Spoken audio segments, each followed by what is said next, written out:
Hi guys, in this tutorial I'm going to teach you how you can adjust or arrange groups in Money.com.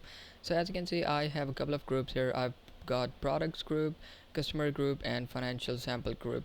So there are two ways you can arrange or adjust groups in Money.com. The first way is that, let's say I want to move this last group on the top. So I press these three dots right next to the name, and I press this move to button, and I press move to top, and as you can see, financial sample has been moved to the top. So this is one way to arrange or change the place of groups.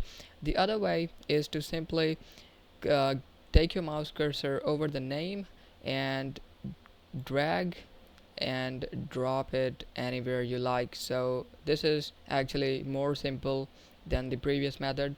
So you can simply drag and drop, and you can simply choose any position that you would like.